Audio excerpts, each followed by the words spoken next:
यीशु मसीह का जन्म का कहानी जीवन चरित्र है और यीशु मसीह का जन्म इसलिए हुआ कि सारे मानव जाति को पाप से छुटकारा दे। यीशु मसीह का जन्म एक संदेशा एक गेड़ेरियों के पास पहुंचा और इसी प्रकार से कहा कि आज दाऊद के नगर में तुम्हारे लिए एक उद्धारकर्ता जन्मा है करके एक संदेश स्वर्गदूतों ने गडेरियों के पास पहुंचाया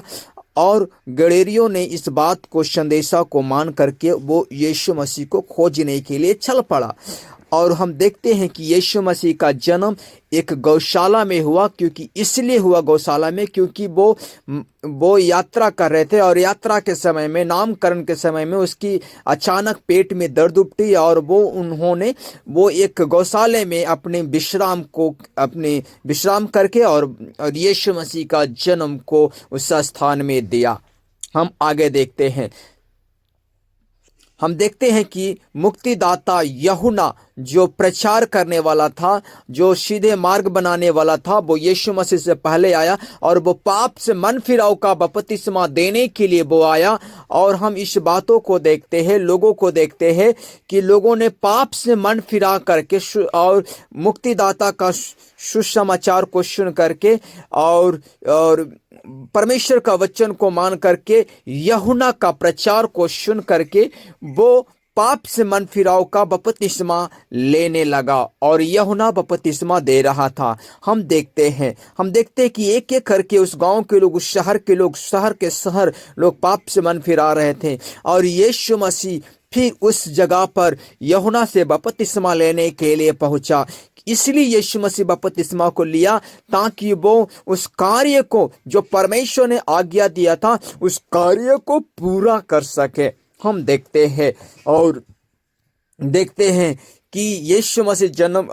बपतिस्मा लिया और बपतिस्मा लेने के बाद उसके ऊपर पवित्र आत्मा आया और जब यीशु मसीह बपतिस्मा ले लिया तो वो शहर में गांव में जाकर के सेवकाई को शुरू किया और सेवकाई के समय में एक अंधे व्यक्ति को आँख को खोला है। और फिर हम आगे देखते हैं कि एक मरा हुआ व्यक्ति जो था उसको जीवित किया यीशु मसीह अपने जीवन की सेवकाई में। हम साथ ही साथ देखते हैं अंधा की व्यक्ति जो जन्म से अंधा था और वो भीख मांगा करता था, मंदिर के किनारे था, मंदिर के दरवाजा पे था और वो उसको उठा करके और वो यीशु मसीह की आहट को सुन करके वो चिल्लाने लगा, हे दाऊद की संतान हम पर दया कर करके वो इस बात को कहने लगा और यीशु मसीह उसकी आंखों को छू करके उसको चंगाई दे दिया। और वो जब चंगाई दिया तो वो अपने जीवन में अचंबा करके वाव करने लगा और वो परमेश्वर की अचंभित बातों को देखे। हम आगे देखते हैं कि यीशु मसीह को लोगों ने, सदुकी, फरीसी और शास्त्री लोगों ने यीशु मसीह को पकड़ करके और पिलातुस के सामने खड़ा किया। पिलातुस ने उसके जीवन को जांचने के बाद वो निर्दोष पाया गया और पाने के बाद और अपने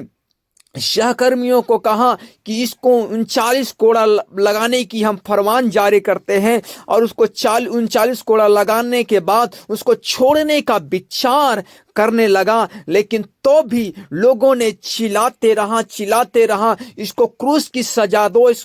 सजा दो और आखिरी में पिलातुस ने यीशु मसीह को क्रूस पर चढ़ाने का अनुमति फरमान जारी कर दिया। और यीशु को जब क्रूस पर सजा सुना दिया तो यीशु मसीह को लोगों ने क्रूस पर उसके हाथों में कीली ठोके गया, उसके कांटे पहनाए गए और उसके मुकुट पहनाए गए और यीशु मसीह एक कुछ समय के बाद वो उसको क्रूस पर मृत्यु हो गया और मृत्यु के बाद उनको लोगों ने कब्र में रखा और कब्र में रखने के बाद उसको उस कब्र को सील कर दिया गया और सील करने के बाद उसके ऊपर बड़ी पत्थर रखा गया ताकि वो पत्थर हट न सके। और लेकिन यीशु मसीह ने अपने जीने के समय में, सेवकाई के समय में यीशु मसीह ने लोगों से कहा था, मैं तीसरा दिन मैं स्वयं जीवित हो जाऊंगा करके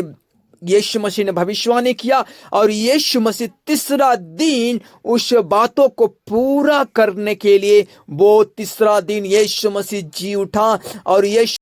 यीशु मसीह तीसरे दिन जी उठने के बाद हम देखते हैं कि यीशु मसीह 40 दिन तक अपने चेलों के साथ, अपने सहकर्मियों के साथ, अपने लोगों के साथ मिलते हुए, और वो उसे आशीष देता रहा। और वो एक समय आया, यीशु मसीह ने पहाड़ पे खड़े होकर के अपने सारे चेलों को आशीष दे के कहा, मैं जा रहा हूं और मैं तुम्हारे लिए पवित्र आत्मा भेजूंगा। और वो इस प्रकार बादलों में लोप हो गया। देखते